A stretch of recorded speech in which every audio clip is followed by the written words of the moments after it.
That one really squirted. No bubblies. Oh, yeah. It's good, though. A little bit of a letdown. The flavor is great. I have the peach tea. Alex went and got us some Bev while I was out. This is really good. You want to try it? I've had that one. That's the one that I purchased the 6-pack from the market. How is there no sugar? This is sweet. Oh, stevia. Okay. Stevia. Activia. And the owners' names are Jennifer and Christina. This is Taste Swoon Drinks. Not sponsored, but if they would like to sponsor, we will talk about it. Hit our For line. the right price. $1 million. Hello, everybody, and happy Monday. Happy Monday. I didn't know I could feel like that.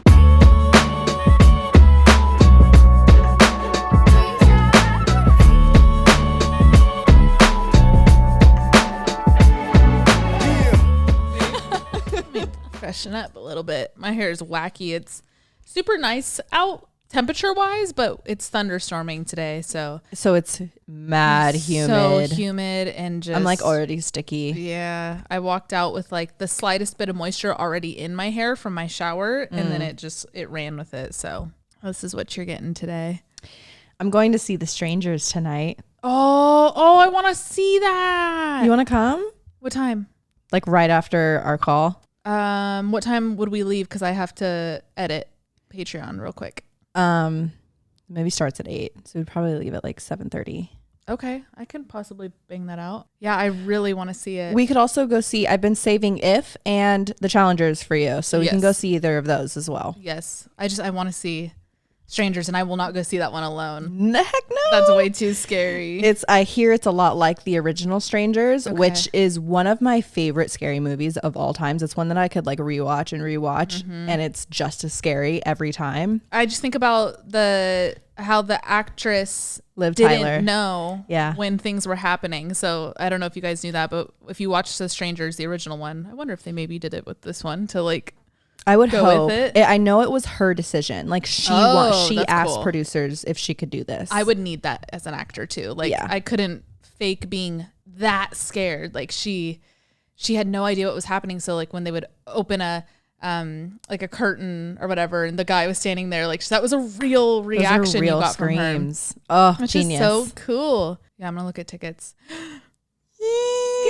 I'm so excited. I love a good scary movie in the theater. I know. Oh my God. Yeah, I heard The Challengers are really good too, so we should go see that soon because it's probably out of theaters. It's in the next like few weeks. It's available for rent on Prime, so it's probably getting crossover there right now. Yeah.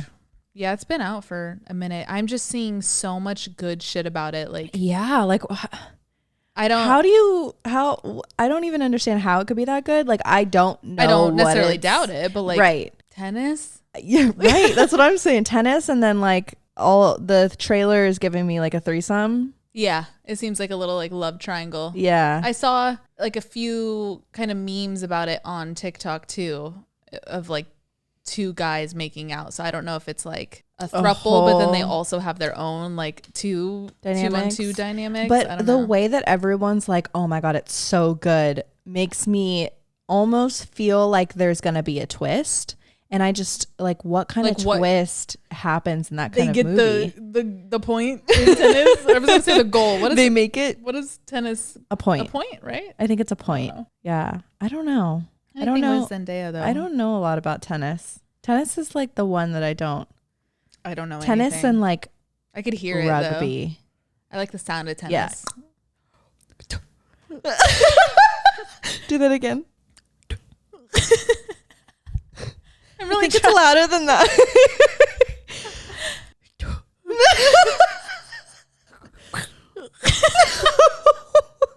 No. You try. It's like it's a high heel. It's like a.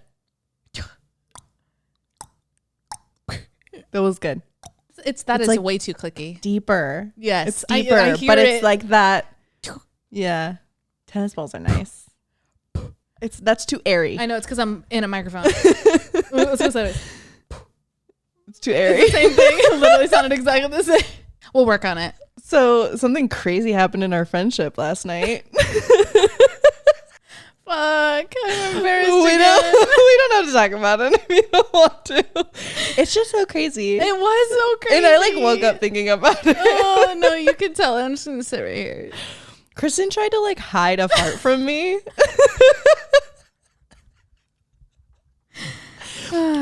Skip past this if this kind of conversation bugs you. If this kind of conversation bugs you, you live a sad fucking life. Anyway. So Kristen was in the kitchen cooking and I was just on the couch. And it was one of those moments where the show that I was watching had just like a quiet part. So like I could obviously hear things. And you let out a fart, but you could tell that you were like clenching, like you didn't want to release it. I don't know why I tried to hide that one. Yeah. Which is so crazy. Like that's what that's actually like the first time in our friendship that I've ever tried to hide anything. 100%. Besides one secret, remember? What? Recently, I'm not going to say it on camera, but recently I told Alex a deepest, darkest secret I was holding from her for a year, you guys. And which is so crazy. It's so crazy. It's such a crazy secret. Yeah. Anyway, we're not going to tell you, but this is number crazy. 2 crazy secret. It was, and then immediately I was like, "Did you fart?" Because usually it's just like a normal thing in our house. Just hear it and we each like giggle. But it was a noise that I don't know. It just yeah. And then you were like, "Oh my god, you heard that?" I was like, "Yeah. Why did you try and hide it?" And then you went in your room because you were super embarrassed. I was so embarrassed. I don't know why I tried to hide it. I don't know. I don't know. I'm crying. I think it wasn't about hiding it. Your show just was really loud up until that point. So I was like, I don't need to acknowledge this. Like I just assumed you weren't going to hear it because your show was loud. But then like you said, you had a lull in your show and I was like, fuck. Yeah. Take the stage. Like, but it's funny because usually every time you fart, you'll laugh immediately after.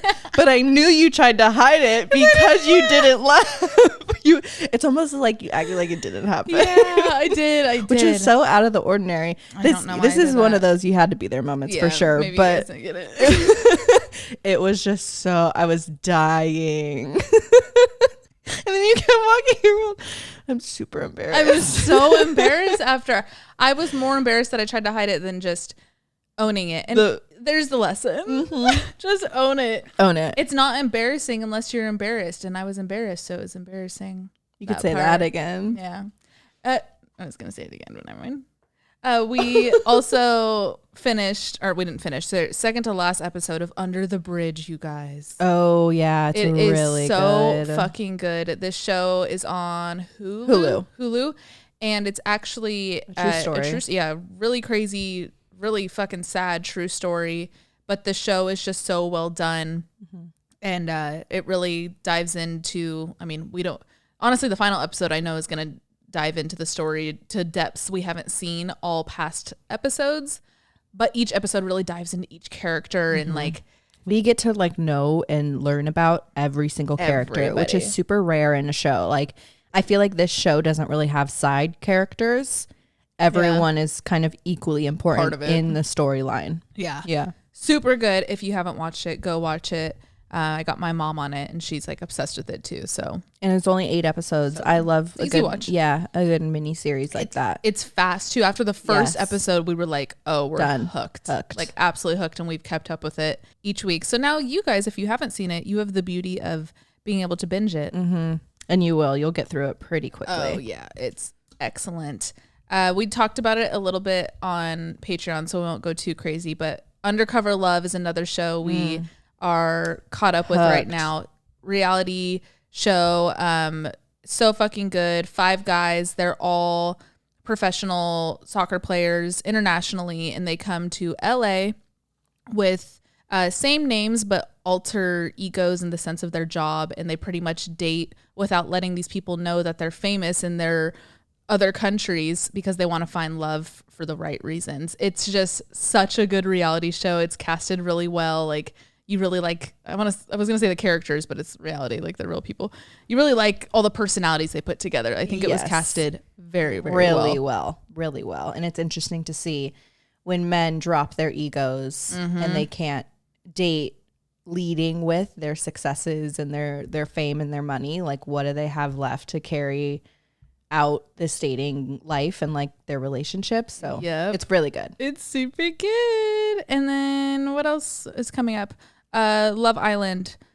We mentioned this again in Patreon, but wanted to let you guys know because we will be talking about Love Island each week that it's rolling out. New season is June 13th or 11th? 11th. June 11th. So mark your calendars, start your engines. We're watching it and we'll be talking about it as we do. So if you want to follow along, please do. Ariana Madix is hosting it too, which is just cool. It's going to be cool to see. Yeah, I'm excited to see her in this other form. I don't know. We watched the part 2 of the Vanderpump reunion last night, and I just can't get on the Katie bandwagon. She's pissing me off. She's just grinding my gears. She could do no wrong in her eyes, and it's hypocritical. She's one of the biggest hypocrites I think I've ever seen on reality TV. Mm-hmm. You know, I'm not gonna sit here and say like I hate her. Like I don't fucking know her personally, so we can't speak too much on it. However, there are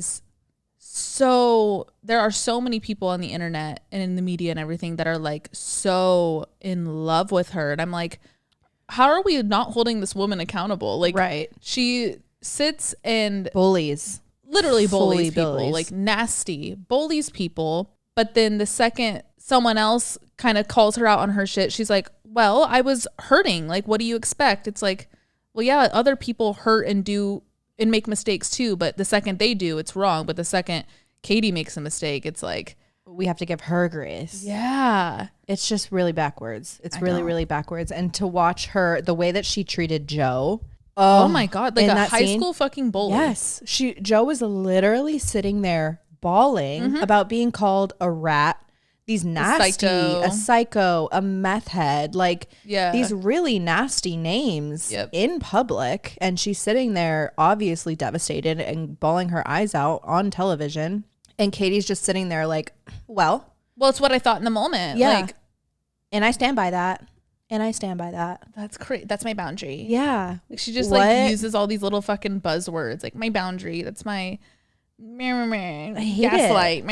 Like, I don't know. It's just, I don't like it either. And ultimately, I think Vanderpump needs to be done. Yeah. I think 11 seasons is long enough. And they're not even friends anymore. Exactly. Like, where their lives have gone now, it is not even a sustainable thing to be filming anymore. Right. I feel like these people, they say like the age that you get famous is the age you stay forever, and it shows in this group of friends, which is so unfortunate. Like, interesting. They definitely all still act like they're in their early 20s, but they're fucking not. And like, I was talking to my friend Rowan, and she was saying how I guess they're taking not like a break, but like they're delaying the next season, which I think is good for these people. I think they need to get a grip on their lives without the VPR like title and like having to live your life around creating drama for entertainment. Literally. And they're on such a schedule. Like they know they film just summers, probably between the months of like June to August, right? Which means they would start filming now, but they're clearly not because Ariana's here in New York on Broadway. For Chicago. We got to see that. That'd be cool. Right. And they're just so accustomed to getting into the summertime knowing like, all right, camera's on. Yep. I couldn't imagine. No. Like it's for the past 11 years. It's going to be hard for them to wean out of that mentality of just like saving their drama for the summer. I don't know. I think it needs to be done. Yeah. I think everyone needs to go like do their own things and live their own lives, which a lot of them are. Like a lot of them have podcasts and stuff. And I think we need to bury the VPR hatchet. I just miss the OG crew. I miss Stassi and I miss Jax. Me too. And I just miss, like we've talked about this before, I miss the earlier seasons where it's a lot more relatable. Like they're not up in these like Studio City houses that cost $2-3 million. Like I want to see them go work in a restaurant. Yep. Because that's like normal. I don't know. Absolutely. It's more relatable, I guess. Yeah. To be selfish about it. But I was talking about it with my sister and we were saying like, what if they made I guess they don't need to make another fucking Vanderpump restaurant. There's so many, but like, what if they all went and worked at a restaurant again? Like at this age and this time in their lives? I would love that. Like go back to like their roots and like, they just would or just for a summer or whatever, like while they're filming. That doesn't need to be their full-time job because they probably, like you said, they would never. But I feel like that'd be something to get them all in the same lane again. Yeah. Because things started to stray when they were all off doing their own things, which is so natural. Like they all started to build their own families and have kids and stuff. But like they didn't have a common thread besides their quote, their past friendship and their past. But you can tell they're not even fucking friends. No, not the way they fucking treat each other. Right. I mean, from the jump, I was like even earlier seasons when Kristen was still in the picture, I'm like, how the fuck are they all calling each other like, you're my sister, you're my best friend, and then sleeping with their boyfriends? Do half the shit. What? Like, it's crazy. That blows my mind. It's nuts. Yeah. Anyway, Love Island's coming, so we'll be on that. Yeah, we'll be on that hype. Back on that. I miss it. I'm so excited. I hope we like the people. I saw Is it US or UK coming out? I think it's UK. Okay. Because I saw a leak, I guess, or like a spoiler or something of one person who's going to be a contestant, and they... Oh, well, no, it's US because I bet Ariana's not hosting UK. I thought about that too, but when she guest hosted, it was US. Oh, it was? Yeah. I thought it was UK. It was US. God, I hate the US seasons. Yeah. But one of the people I saw was from London. But again, they also sometimes bring international people to the US. They're just going to start merging it. Let me see. They're just going to make Love Island like one big, just international. Which cool. Yeah. Really cool. And I like when they bring on people from all other countries. Yeah. If they are willing to like move. Because sometimes if you fall in love and it's like, oh, I'll go back to London, bro. And it's like, I live in Pasadena. Like, you can't be in love. No. Super it's not going to work. No. It's not going to work. Not that type of long distance. Let me see when it's dropping. Okay, so we get Love Island UK June 3rd. In the UK, though. So I don't know if it'll roll out on Hulu after the fact. We'll have to pirate it. It usually does. Or, we can get one of those sketch-ass links and... Yeah, we did that one season and it like freezes in the middle of the episode, but like once you start, you can't stop. Okay, it is USA. The new season of #Love Island USA arrives June 11th only on Peacock. I'm so excited. Wait, you know how Instagram will like push before you click view comments, it just pushes like random comments, like two. This one says, well, I'm not watching. Get a stylist. What? Hater. Yeah. A stylist. All they wear is bathing suits the whole time. Right. Maybe they're referring to Ariana in it. She was wearing like a mermaid looking dress. But like that's very Love Island. Love Island's so corny. She was wearing blue capris and a pink. Okay. It's like very Barbie. Yeah. Yeah. Corny. I mean, it's not cute. It's not a high fashion show. No. It's not why you watch it. You don't have high expectations for their outfits. For anything on that show. For anything. Their attitudes. I'm excited for the challenges. I'm excited because Leanna's going to be here when it drops. And we're going to be able to watch it together. I think we'll still have... Chris will still be here. Yeah, and he watches too. And Lily will still be here and she watches too. Perfect. Oh my God. Ooh, we should like lay out a big bed. Yes, no, we have to like put the cushions. Oh, we should get we were going to anyway, get an air mattress out here and just make like an extension of the couch. Hallelujah. Should we get another TV the same size and make it one big TV? I've always and wanted stack to do them? That. Yeah. Or, well, no, it's too much. I was going to say project it, but we'd have to get a projector. That's a whole big thing. Remember when that was our plan with this place? And then we had a Geek Squad guy come in and like tell us about how like the whole setup that we needed for a big screen, and it was going to be like $8,000. Who the hell would ever pay that? Who the hell? And we would have the way that our apartment is set up, we would have a big seam right down the middle because that's where our window starts. And it would just be... would be crazy. Yeah. I love our TV. No, it's great. Our TV is so big, you guys. Our TV, I think it's got to be like 80 fucking inches. Yeah, it's so big. Really big. But it's only like, I would say 14 feet from the couch. Like we are watching a big screen. Super close. Super close to the couch. It's great quality though. It's one of the best TVs I've ever had. Yeah, truly. I first gave AG1 a try a few years ago when I was kind of starting to travel a lot for work. I realized how important it is to keep your immunity up while you travel, and AG1 is something that just helps with that all across the board. And I will say, since drinking AG1 daily, I have felt a lot more immune support, overall mood function, and I just feel really good. I first gave AG1 a try because Kristen actually got me onto it. I have this issue with feeling sluggish, and since drinking AG1 daily, I've definitely felt a lot more energy sustained throughout the day. And that's because AG1 is a foundational nutrition supplement that supports your body's universal needs like gut optimization, stress management, and immune support. Since 2010, AG1 has led the future of foundational nutrition, continuously refining their formula to create a smarter, better way to elevate your baseline health. Not only have we replaced our multivitamins with AG1, but we love that every scoop also includes folate, magnesium, and ashwagandha for stress support. Those three are like the best thing to keep you calm throughout the day. I recommend AG1 to all my family and friends because I love how they maintain high quality standards. They test for 950 contaminants and NSF certified for sport.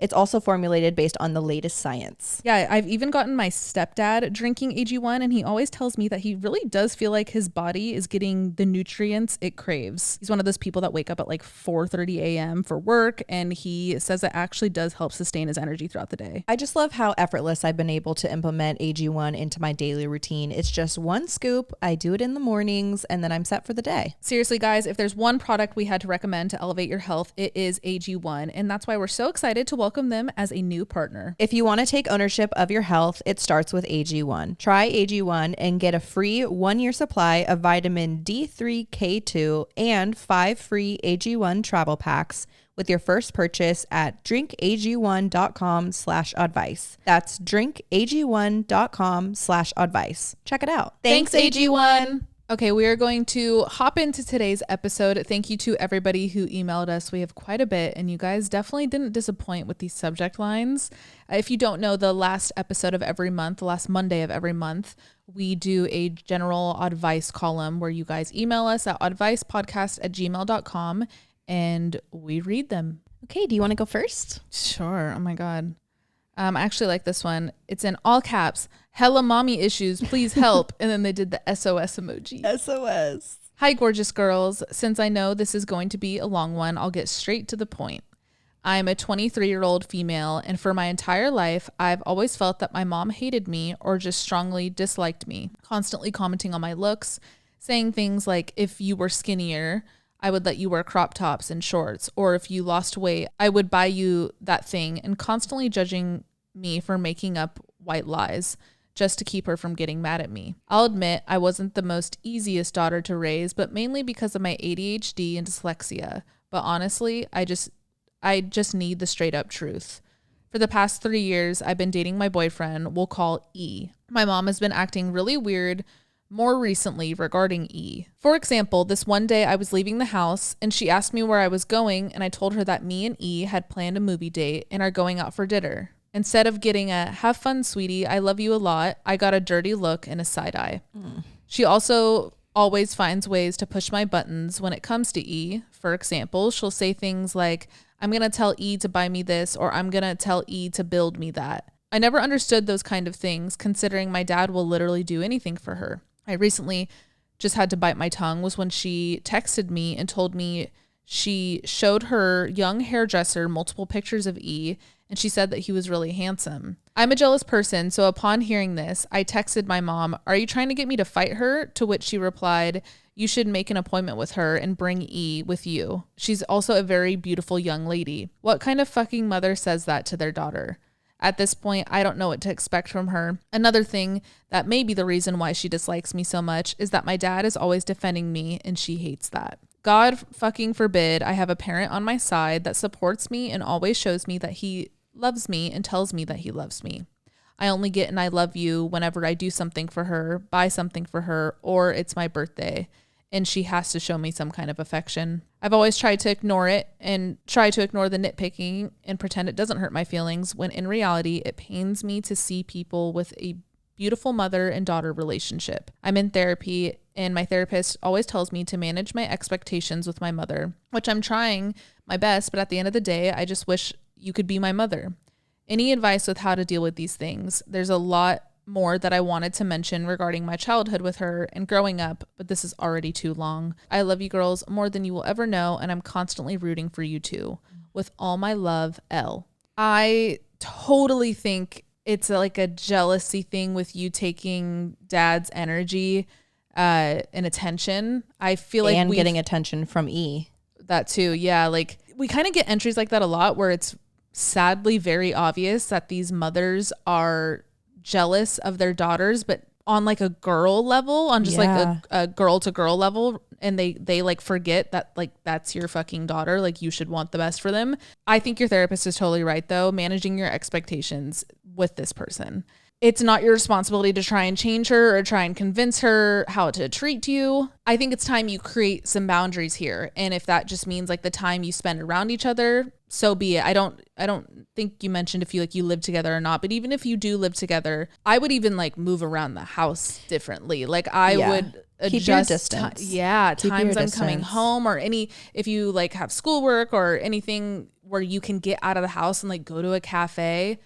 Distance. This is awful. I'm so sorry you're going with this. I'm so sorry, but Kristen's right. And like even just from that one entry, I feel like we can safely say it is jealousy that's coming out in your mom. But I want you to know you're not doing anything wrong. No. Like there's nothing that you could do that will alleviate how she reacts or I think make it worse. Like I think she is just that way, and there's something that there's jealousy in her that she's not dealing with, like the way that she sees you clearly happy in a relationship probably hits something deep in her that she can't control. Maybe she like has some regret of her young her relationships or something.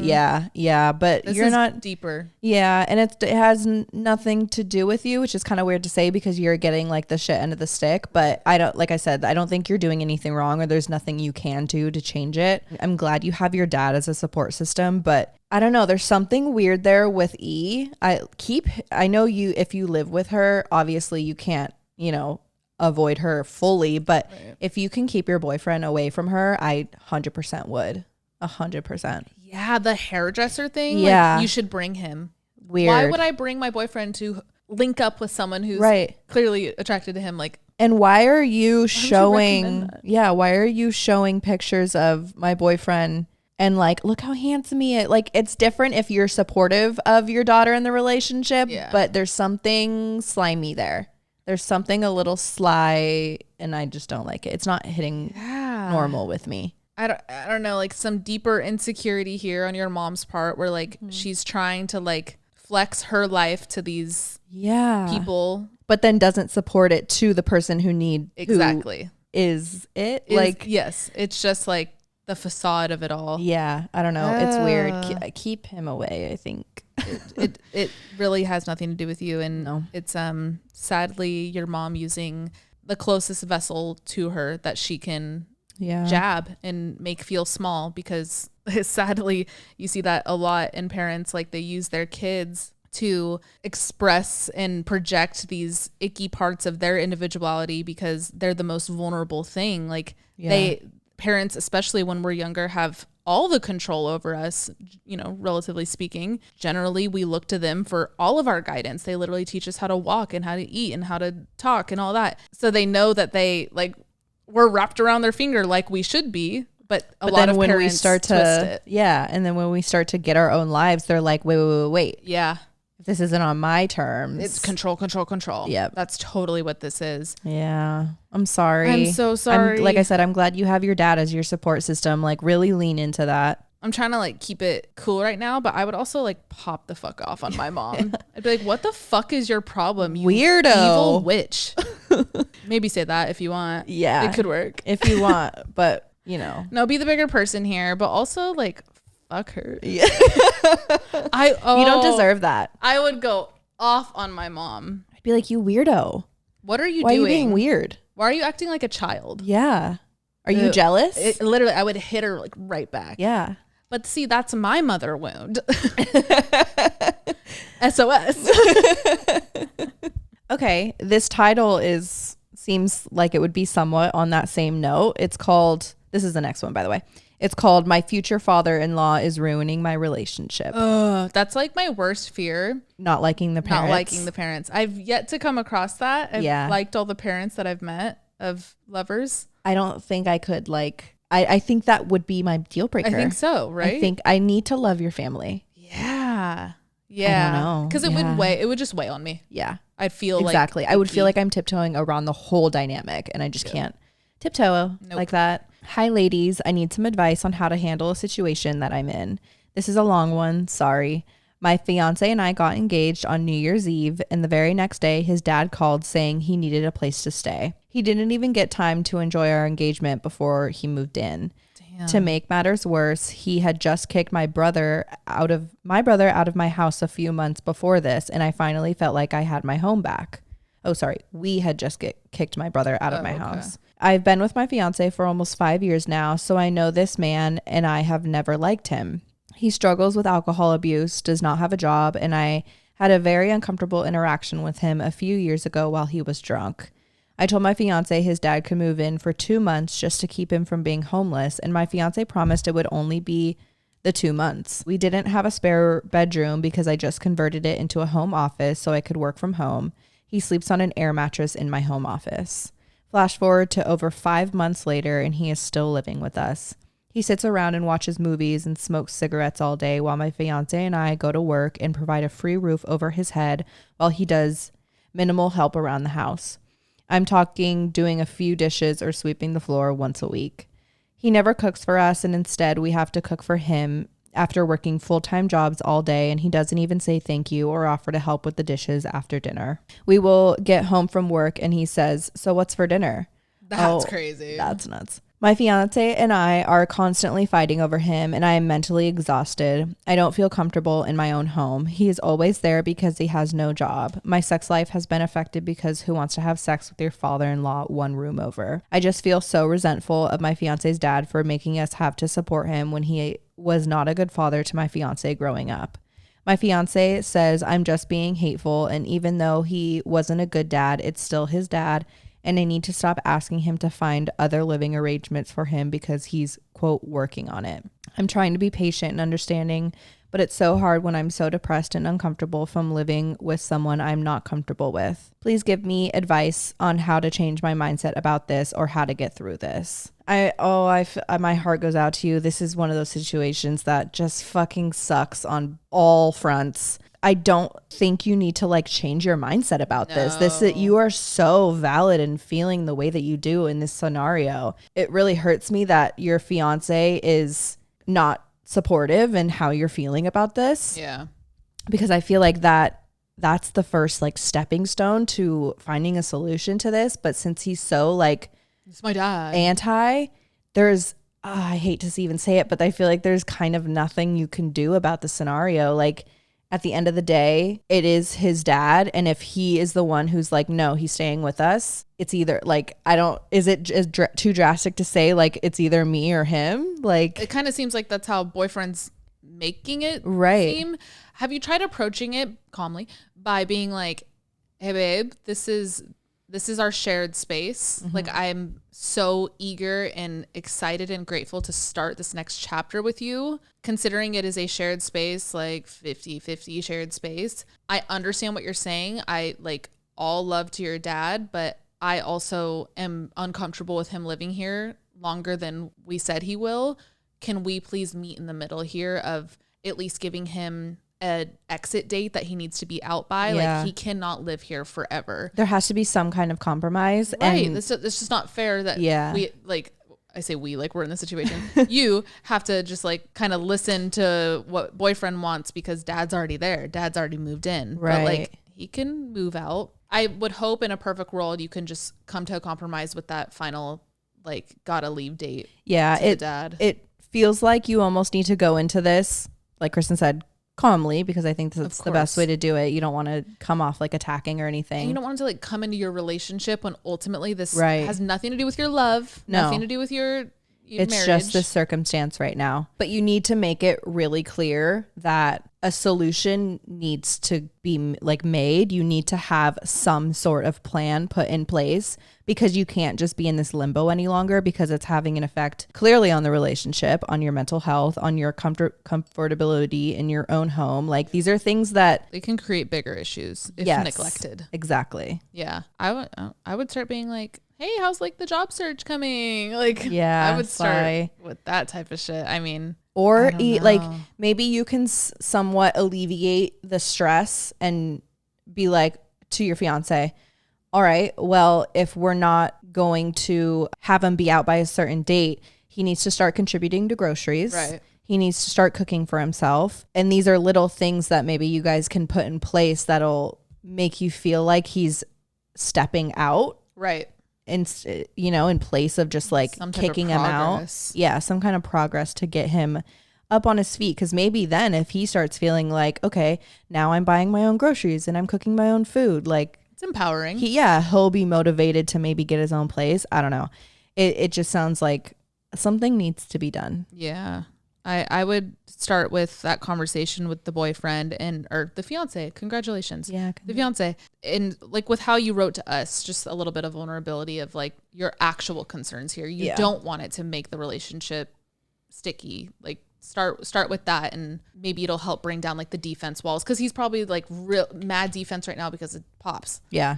So if you can kind of break that down, maybe he won't be so like, or maybe he'll be more willing to compromise. Yes. Okay, next entry. The subject line is looking for the will to live XOXO. Oh. I love this. Hello, girls. Miss Kim K once said, get your fucking ass up and work. And here's the thing, I just don't want to. God, I love you. I work a day job full time and have a second evening job twice a week. My weekends always end up packed. And when Monday rolls around, I'm like, this shit again? I feel like I'm always exhausted and can't wait to go to sleep, but end up staying awake and have some me time. Then the morning comes around and I end up sleeping way past my alarm, and I'm typically late for work. It's a never-ending cycle, and every week I think, all right, this is going to be the week I get my act together, but it hasn't happened yet. While I complain that I'm so tired all the time, I do enjoy having a busy lifestyle. There's always something to look forward to. I just fear I'm not cut out for it. I can't seem to find a good balance. So I ask, what motivates you to get up in the morning, and how do you prioritize time for yourself within a busy schedule?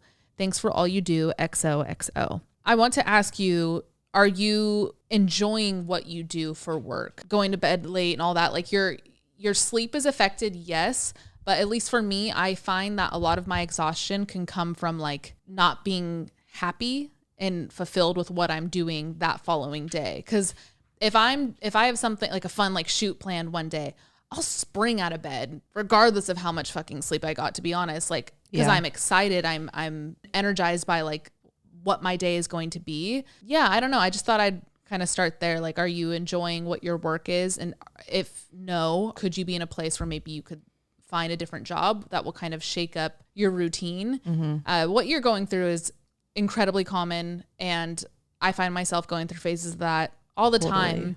And for me, what usually kind of switches it up is a change in my routine, even if it's like rearranging my room or booking a workout class each morning so I have like me time before I go into my day. I think you're feeling like a plateau because you needed like an energy switch. Something that I do is to try and find like joy in the mundane. I see a lot of shit on the internet about romanticizing your life, and it sounds cliche, but it really does. I mean, it works for me, and it makes me excited to get up in the morning, even if I know I have to like run to Target and get toilet paper.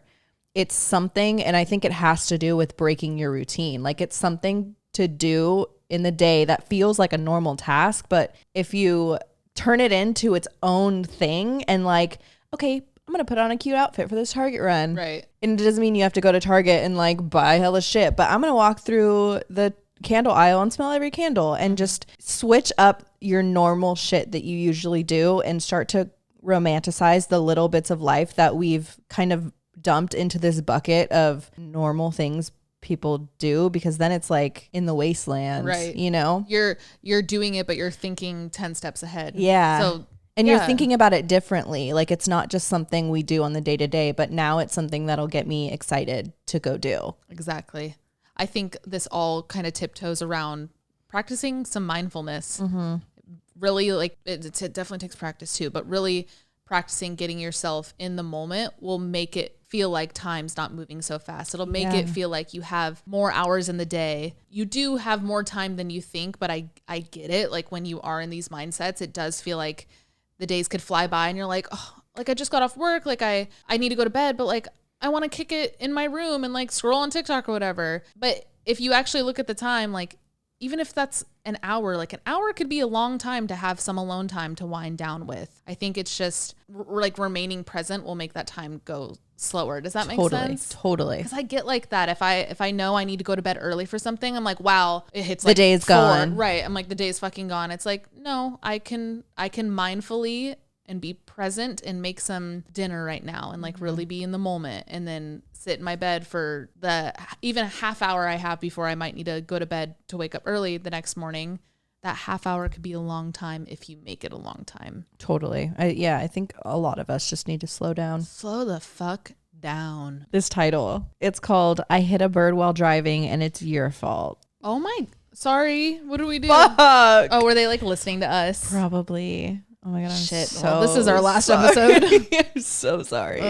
Hey, beautiful girls. I just want to say I love the podcast so much, and this is my first time writing in. I've been listening since day one and watched Kristen since the Vlog Squad.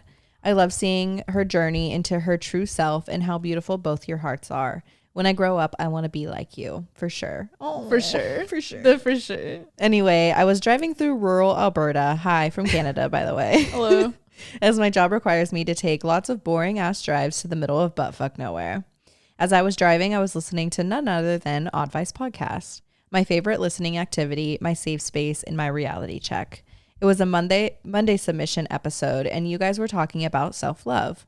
Kristen was saying how you need to love yourself, and she talked about holding/hugging yourself.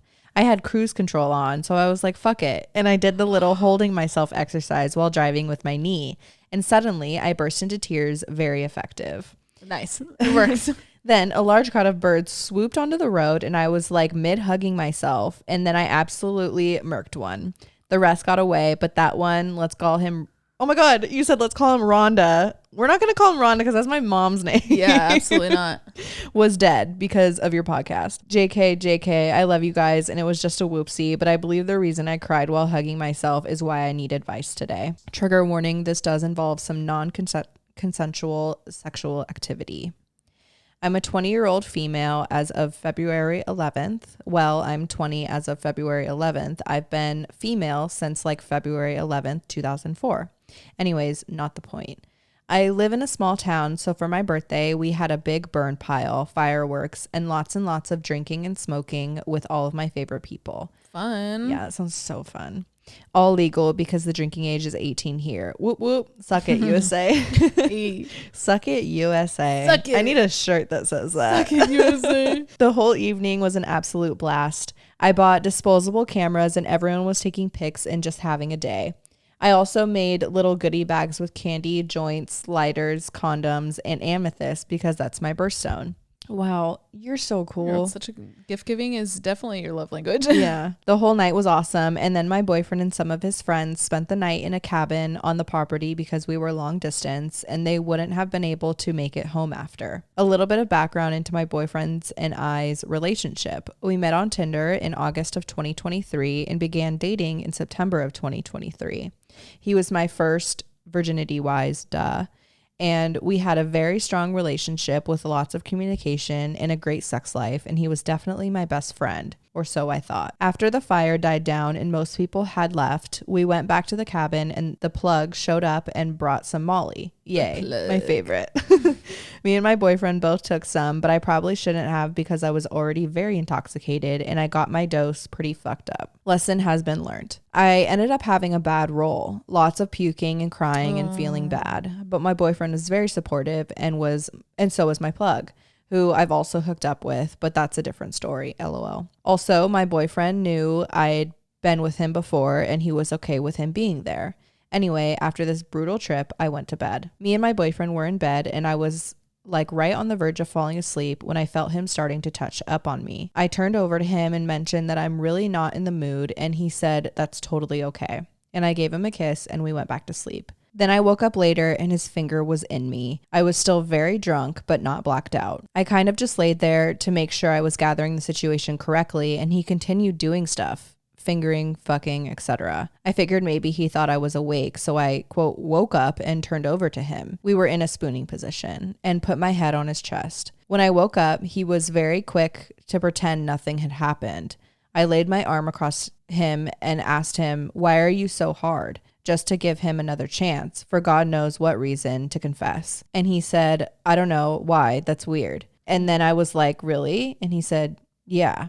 Then I got very angry and began scream whispering at him because everyone else was sleeping like 5 feet from us. I got so mad. I went and woke up his friend and made him switch beds with me.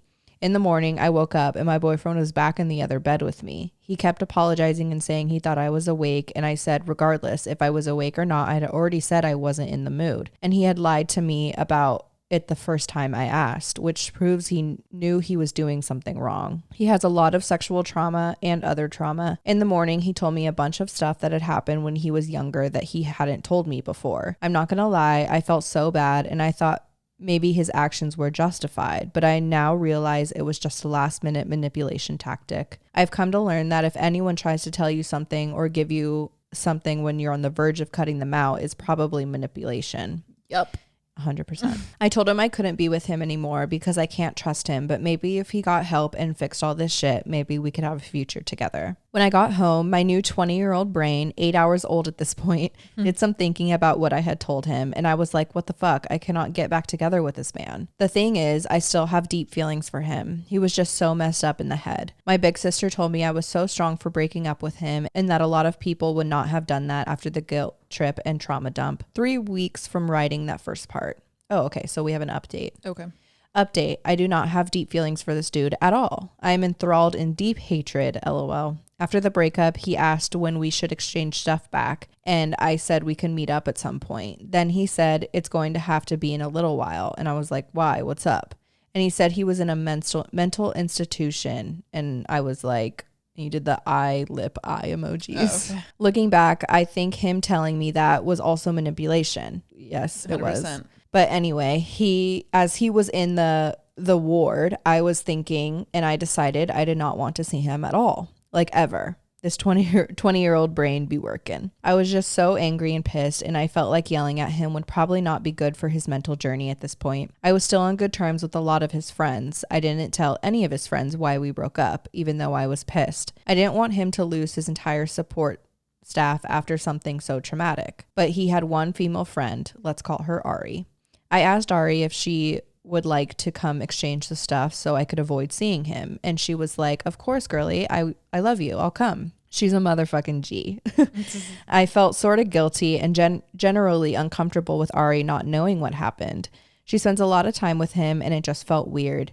Like if he was able to do something like that to me, his girlfriend of 5 months who he supposedly loved, and have this complex psycho brain who knows. So I had written my ex a letter containing my final words, basically just calling him out and explaining my feelings in relation to what had happened. I also wanted to call him out a bit because after I had said Ari was about to grab my stuff, he began acting very cold and like victimizing himself, saying that I owed him this closure and asked me to give him back stuff he had previously said I could keep. Not that I was going to keep it anyway. I didn't want any trace of this man in my residence. When I gave Ari the box containing his and my entire relationship, I was like, that card says everything that happened. You can read it if you'd like. As a woman, I would want to know. But just know, my ex-boyfriend doesn't want you to know. She did end up reading the letter and was very disgusted and ultimately decided to cut ties with him. She told me before she left, my ex had texted her this. Quote, so I wanted to give you a heads up in case she, the writer, says anything weird tomorrow. I think it's a little sus that she asked you to exchange stuff because our friendship was one of the bigger reasons we broke up. She felt very threatened by you. She didn't like how close we were. Anyway, please keep this between us. Boy, oh boy, I was floored. Me and Ari were always good buddies. In fact, we were both bi, and she was always scared me and her were going to do stuff. Oh, he was always scared me and her were going to do stuff, which I'd never do. And him trying to save his own ass by making me seem like this poor, insecure woman was the lowest of the lows. I'm definitely not an insecure, jealous type of girl. I love that he had female friends. I think it's a good quality in a guy when he can get along with women. Yes, it is. But now I realize he was legit crazy in his brain and was constantly manipulating me and everyone around him. I have way more stories from when I had my rose-colored glasses on, but this is already a novel, so yeah. And we have another update a week later from writing that part. But he said, buddy can't stop. I like you. Turns out him calling me insecure was not the lowest of the lows. After I blocked this man on everything, I'm talking Snap, Insta, Visco, TikTok, fucking Spotify. Visco is crazy. Yeah, Visco and Spotify is crazy. Yeah. But hey, I gotta do it. Yep. He decided to send me an email. We've heard that before. We've heard that one before. After I told Ari what happened, she asked me if I wanted her to keep what happened to herself, and I said it's her decision. She could tell people if she wanted. Honestly, I didn't have an ounce of sympathy left for this man. Yesterday, I received the email. A fucking email. I don't even know how he has my email. I'm assuming from e-transfer of all things. It's like Venmo, but it makes more sense. He basically said in the email that he was going to stay quiet about, quote, his side of the story. But since I put him on blast to all of his friends, he can't do that anymore. He said that this is just as much my fault as it is his. I was with my bestie in tears, bro, like straight tears. I began healing and he just had to send this email. He said it was my fault because I, quote, introduced him to rape kinks. Let's be clear. I had asked him if he'd been down to wake me up by eating me out in the morning. This man was pretty kinky, so obviously he agreed. He didn't do it for quite a while, so I asked him if he actually wanted to. Right. And he said it felt non-consensual.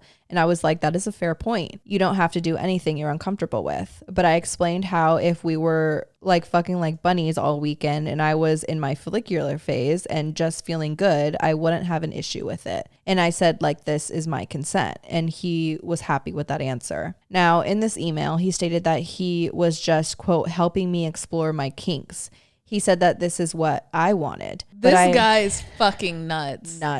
But I had already clearly stated and made a boundary that I was not in the mood that evening, that I didn't want to do anything, and he decided to anyway. Completely crossing that boundary, he said that I, quote, liked waking up with a dick or fingers in me or by eating me out. But I had specifically only mentioned him eating me out once. I did not want to be fucked while I was unconscious. He said, you had done a lot for me sexually, so I figured I was returning the favor. Why not help you explore your kinks? He said his therapist helped him understand it wasn't rape and that he isn't in the wrong. God only knows what he told his therapist. Right? Don't trust a word out of this person's mouth. No. He said that, quote, this has only happened because you said you were into it. Jesus. I am just so completely shocked and so much pain is in my heart. And I know he is so narcissistic and crazy and twisted that there is nothing I can do to get accountability or an apology that isn't backhanded. And I just don't know how I'm going to get closure from the situation. I don't think I can. I just don't know how to trust people anymore. I'm scared to meet new people. Like this dude who I trusted with everything ended up being actually crazy and is such an advanced way. Like no one saw this coming. He was so deeply manipulative and I didn't even realize it. There were no precursor flags other than a bit of jealousy. How the fuck do I trust people again? How do I access my feminine, playful side again? How do I not relate my sexual experiences and kinks to him? How do I look at peepees without being scared? Peepees. Actually, I was scared of peepees from the jump. I may just be a lesbian, so never mind. You don't need to answer that last question. Or do. I don't know. I'm sorry. Comedy is coping. How do I listen to songs he showed me without crying? Sorry, this is so long. I just typed the way my brain be thinking, and I added like 3 parts because this man just keeps getting lower. I attached some of the disposable pictures for my birthday if you'd like to look. I'm the blonde in the drug rug. My ex isn't in any of them. Already burned that fucker's face. Anyway, please keep it on. Oh, you're so cute. I haven't even seen the picture yet, and I heard drug rug. I already like you. Yes.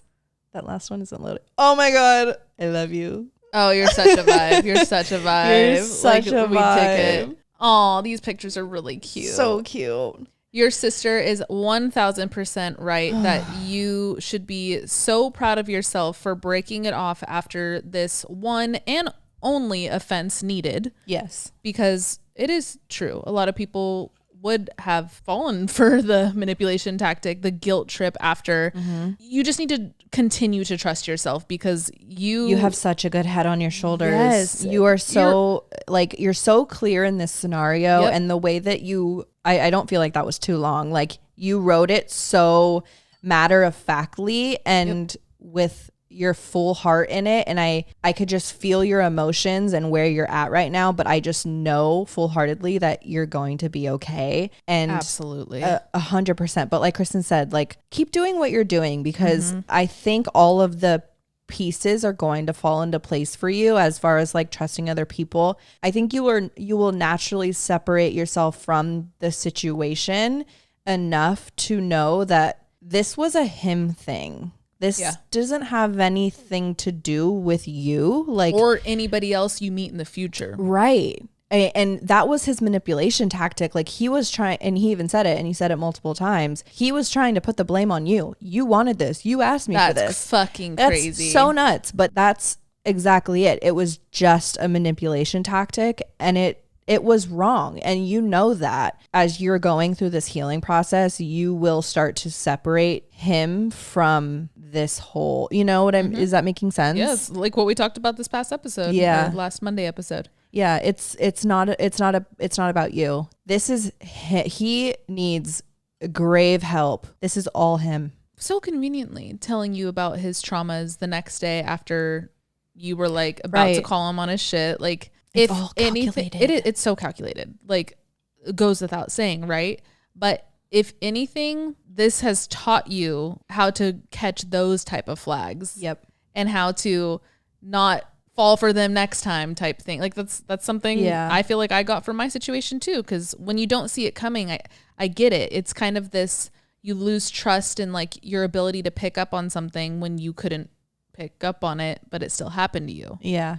Trust yourself that like it has taught you more subconsciously than you may feel right now. Totally. Also, like I hate bringing like age into it, but you're 20. Yeah. You're going to be so fine. If this is your mentality at 20, dude. Yeah. Like you're really advanced for your age. Like you really are. You're on the right track. You are on the right track. You're going to be so fine. All I have to say through your healing process was something, this traumatic. Just keep talking about it. Yeah. Don't feel stupid for crying over said email or anything like that. Like, and maybe I'm speaking from a place of projection, but if you listen to last Monday's episode, it feels better to keep talking about it. And I kind of want to leave you with that because that is the only way to get through it is to like actually feel it and get through it. But fuck this guy. Jesus. He needs to be locked up. These people need to be locked the fuck up. They need to be on an island and they need to just torment each other. Oh, I'm so sorry this happened to you. I'm so sorry. I'm glad he's blocked on literally every app known to man. Now you could block him on email. Now that you got his email and everything. And I think these people know no boundaries. So I think if he reaches out again, trash can it, ignore it. Like you don't even need, don't even respond. No, don't even read it. Like there's nothing he could possibly say to make this scenario better. Nope. At all. Nope. There's no apology. And that's the thing. Like, and you said you feel like you needed closure from this. You won't find closure through him. No. He will not be able to give you closure. You completely separating from him, radio silence, that will lead you on the path to your own closure. Your own healing will give you closure. Yep. He can't give you that. The person who hurt you is not going to give you the closure. No. That's like two negatives. Like it's just... It doesn't work. It doesn't work. Okay, next entry. The subject says, shyly raising hand in back of class, help. Gut versus self-sabotage. Hey, super odd. I've never emailed before. Ever. This is... Ever? So anyone ever or us? Yeah, right. I don't know. I'm maybe assuming us then. I thought I read it like as they literally have never sent an email. Crazy. Like, are you for? How old are you? I think you're right. They haven't emailed us. Okay. Clarify. Anyway, yeah. Let us know. Can we have a follow-up on this one? Love you guys so much. I could cry thinking about all the times the advice has helped me through life. Let's cut to it, shall we? I'm having a hard time deciphering if the thoughts and voices in my head is my gut or self-sabotage. I know there's a previous episode out there that touches on this, but would love a fresh perspective on it. How do I know if my inner voice is my gut protecting me or self-sabotage? I know both voices exist within me, so how do I know which one is which? Example, I had a falling out with a friend that I haven't spoken to in years. I know she hasn't changed after conversations I've had with our mutual friends, but I have a feeling in me that I should try to rekindle the friendship. Is it my gut telling me time has healed the past situation, or is it my self-sabotage craving the drama she brought into my life? Hopefully this makes sense. Love ya, Katie. You can share my name. There's a million Katies that listen. P.S. Kristen, this is my formal request for your cookbook. I know it's a lot of work, but it's going to be the most rewarding project you complete. I have tried, and I'm incredibly discouraged by the publishing process. It seems impossible with the resources I have right now, and I just haven't seeked out any further resources, which is totally a me problem, but that's how I get when I get discouraged with something. I'm like, I'm just not going to do it. So working on it slowly. Going back to your example, the falling out thing, I don't necessarily feel like this is gut or self-sabotage. I think this is just kind of like a natural reaction to wanting to tap into something that meant so much to you that feels unfinished. That's just kind of like my take on that specific example. But zooming out to the general question here, gut versus self-sabotage, it is a sticky thing to decipher, but I'm still trying to teach myself. 100%. And it really is case by case. Like I'd like that you gave us an example we could kind of help you with, because I feel like it would depend case by case. But I guess it just takes a lot of self-awareness to realize or to question or ask yourself if the situation you're in, is it something you want to entertain because it's comfortable. That often happens with like bad situations. We, inherently know it's a bad situation to be in. Say it's like a toxic relationship or toxic friendship or whatever, but we tend to entertain it because chaos is all we know. Again, that could be from childhood or past relationships, friendships. So that's kind of something where I start asking myself is like, am I wanting to do this out of self-sabotage because I think this is all I deserve? Right.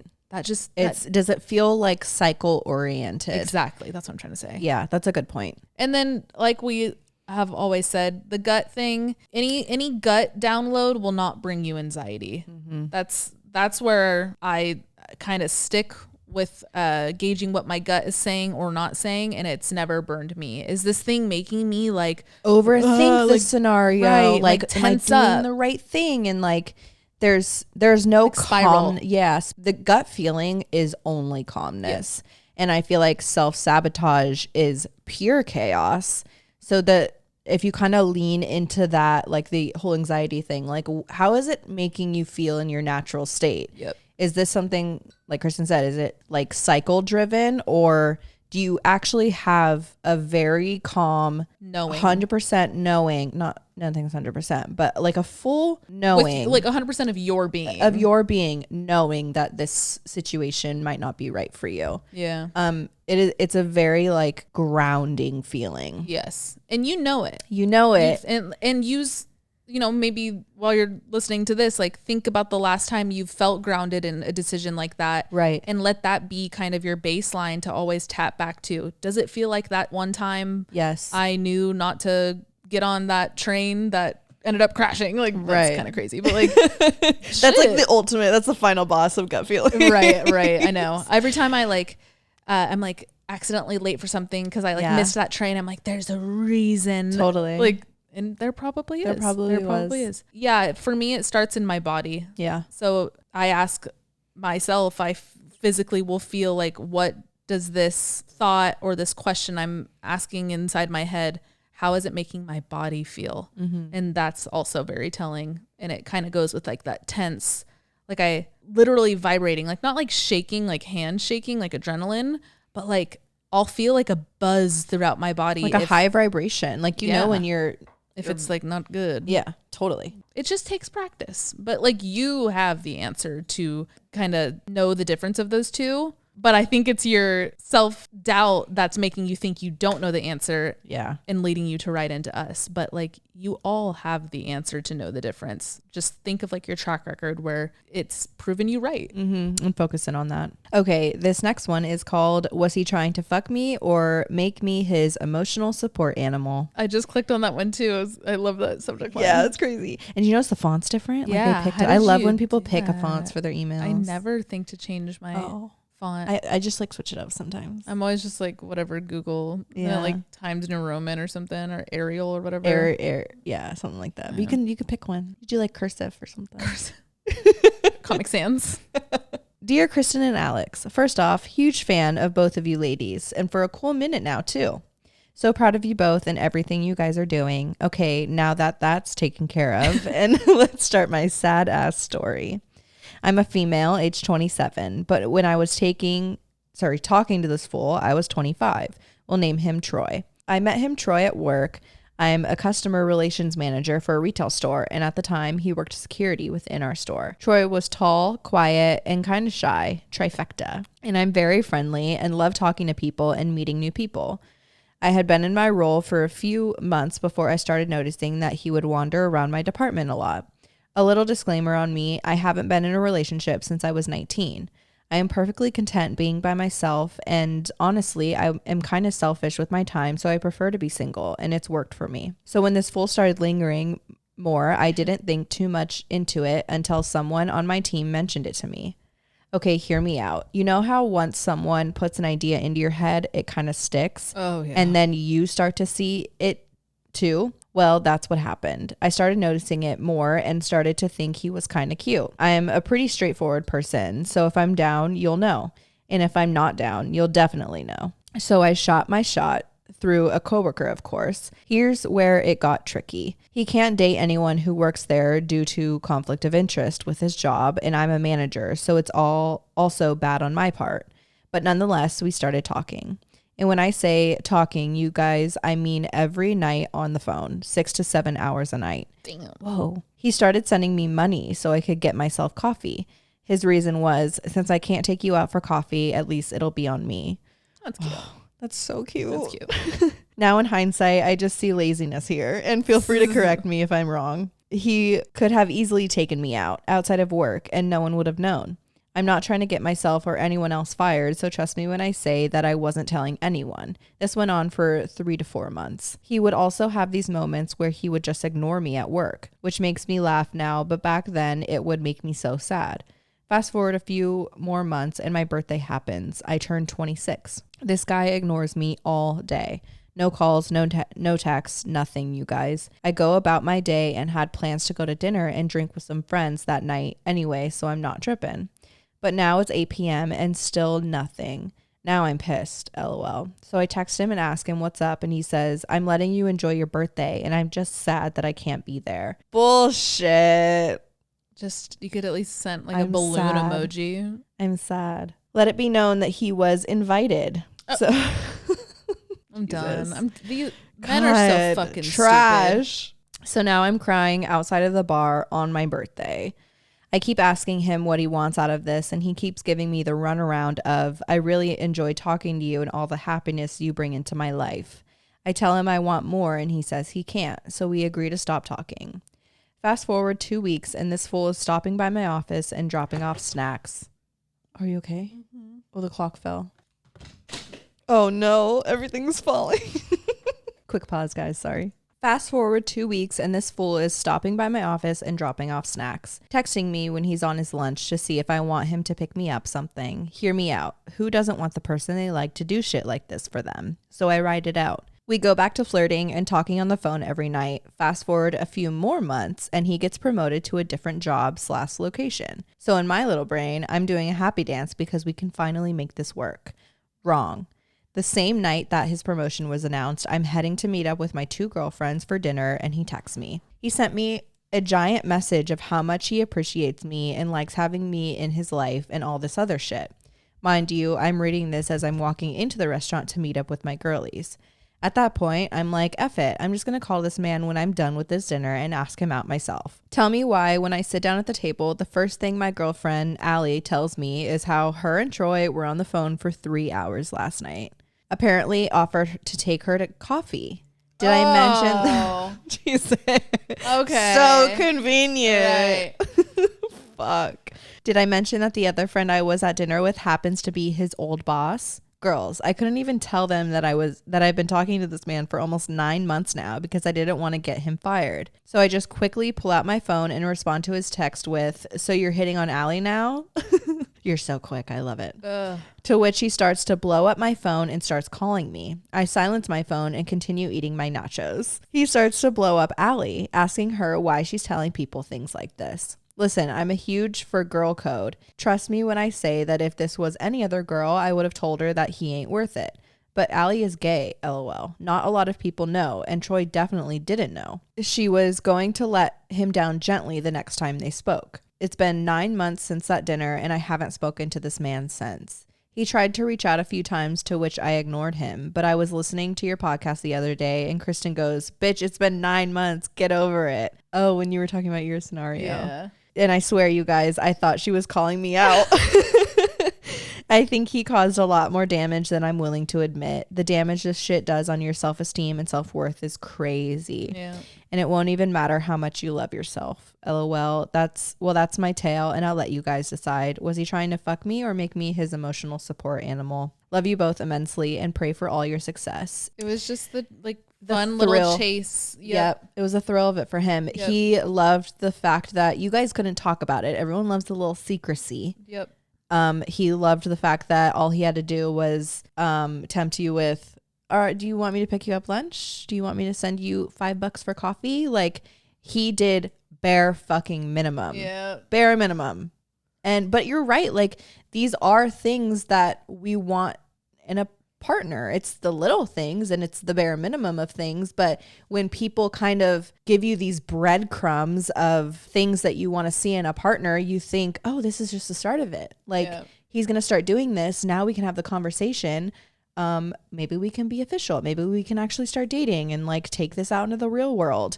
He never saw past that. He did bare minimum to keep you around, but had no intention of keeping it going. When the little things are the only things, right? It's not cute anymore. Nope, at all. No. Like, just enough to keep you wrapped around his finger. Exactly. And clearly speaking to other people within the same friend group. Yeah. Like, yeah, this guy. Men are so fucking trash. It gets my heart going. Yeah. I like hearing all these fucking idiots that you guys are dealing with, that I've dealt with, that we've all dealt with. Like, I think I'm just going to be a lesbian.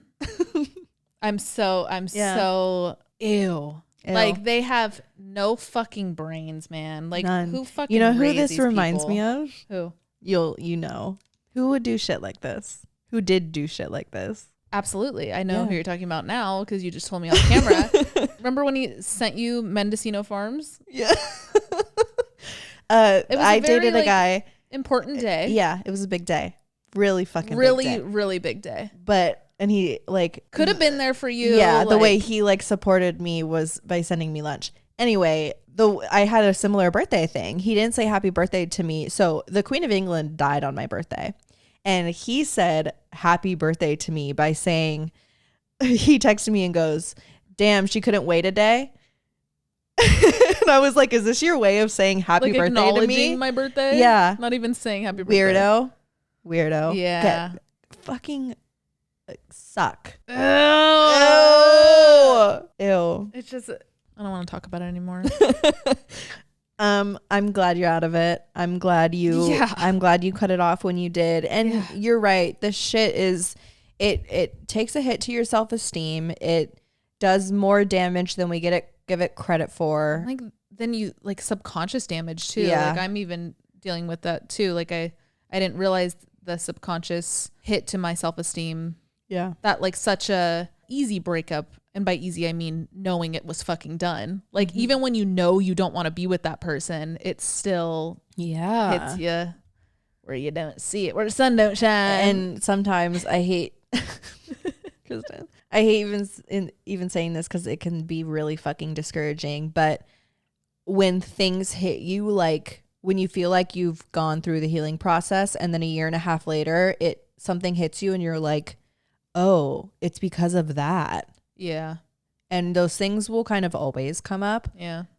Whenever they want to, and years down the line if they want to. But that's the subconscious part of traumatic experiences. But when it does come up, though, just make sure you really acknowledge it and like allow it to come up and be felt. Or if you just throw it back down, it's just going to go back to the end of the line, and then something is going to come up later. So when it does come up, feel it. Yeah. I'm sorry. Fuck Troy. Ew. Go. I need to stop because I'm going to start getting mean. I was going to say something real mean, but I'm not going to say it. But I'm going to think it.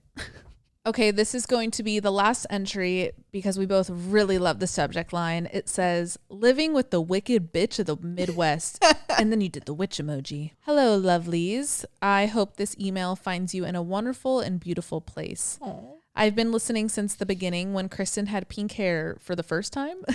And y'all were recording on the floor of a bedroom. Wow. That's a long time ago. Yeah, 4 years. That's crazy.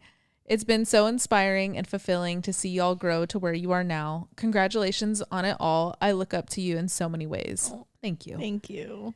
I'm in desperate need of some advice and guidance. Let me paint the picture. I'm 23, a female, living in an apartment in my college town with one roommate, a 22-year-old female. I'd like for us to remain anonymous, so let's say my name is Lola and my roommate's name is Megan. Megan is already a wicked witch. Yep. Sorry, Megan, listening.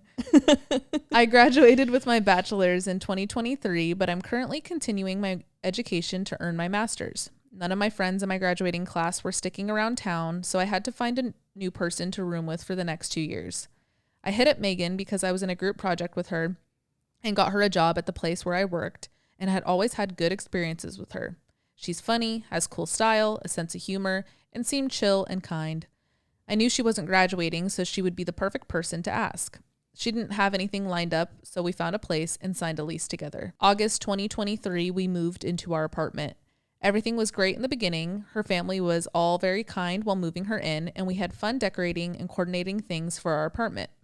She would occasionally say some pick-me-girl type shit, and mean girl type shit, which was off-putting, but I brushed it off. After a couple weeks of getting to know her a little bit more, I quickly came to realize that she didn't have a ton of girlfriends. It was just her and her now long-distance boyfriend. Megan and her boyfriend had a friend named Luke who they wanted to set me up with. At this point, I'd like to emphasize how excited Megan was about getting Luke and I together. So Luke and I start hanging out, and what do you know? I have fallen so head over heels for this guy. Aww. Like, holy fuck, Natasha Bedingfield never had a love like this, love. Oh my God. Anyway, I digress, LOL. As Luke and I started seeing each other regularly, I began inviting him over to our apartment. Now, I know what you're thinking. Megan is going to get mad because Luke is over too much. I promise that's not the case. The first 2 or 3 weekends I had Luke stay over, Megan was not, I repeat, not at our apartment. She was out of town or staying elsewhere. One night, I get a text from Megan asking if Luke is over. I responded, yes, we're just listening to music in my room. What's up? Megan responds, oh, nothing. I was going to come grab stuff from the apartment, but I'll wait until Luke leaves.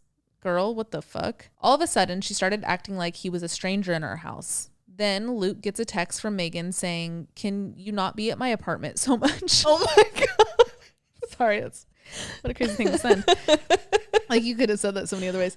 I kid you not. She had not been there one time while he had been there. Trust me, I know what it's like when a roomie's boyfriend overstays their welcome. I would not let that happen on my watch. There were several other cases where he would be over and she would text us at 10 p.m. asking if we would be quiet soon because she had to wake up early. Girlie wakes up at noon. She did not have to get up early. Anywho, to sum it up, she was being very petty and rude for us to what seems like no reason. During the semester, I'm a dedicated smart cookie, so I only ever hang out with Luke on weekends. We also do our best to split time between my place and his place. Regardless of our efforts, Megan is still a complete bitch to us majority of the time, despite her being the only one originally excited to set us up. Any time we had tried to do double dates with her and her boyfriend when he's visiting, she throws a little fit and will stop talking to us and takes so much anger out on her boyfriend. She constantly freaks out on him and picks fights with him when he gives attention to anybody but her. She also shit talks his mom all the time, along with other comments she makes hating on women. So I truly just believe she hates women, which is sad because she's just internalized the misogyny. But anyways, that's the background. Here's the current issue and where I need your advice. We re-signed our lease last fall before I came to see Megan's true colors or trust I would have found a different roomie. When we originally moved into this apartment, we flipped a coin to see who would get the bigger room. It is significantly bigger. Megan won the coin flip. I have been in the small room for almost a full year now. I really want to ask Megan to switch rooms when our second lease term begins. My reason being that we pay the same amount in rent. I'm home way more than she is, and it would just simply be fair. But I'm a big fat scaredy of confrontation, and I have pretty bad anxiety, and I've been dreading asking her to switch rooms for months now, but I'm running out of time. How should I ask her to switch? How can I be more confident in facing confrontation, and how will she treat me afterwards? Help, I'm shaking in my boots, LOL. If you read through this whole thing, thank you for your time, and thanks for any advice you have to offer. I'd kill to have a roomie like you too. Oh. Much love, Lola. Lola is such like a code name. Yeah. Like a decoy name or whatever. Yeah. You're so right. This is fair to switch. If it was fair from the jump, you flipped a coin. Right. Now, I mean, maybe even offer to like flip another coin or something. No, because what if she gets it again? If she gets it again, you're right. No, that's what the coin flip was. Whoever got it first. And then if you're re-signed, like you re-signed. Fully. I think it is fair to do that. Totally, 100%.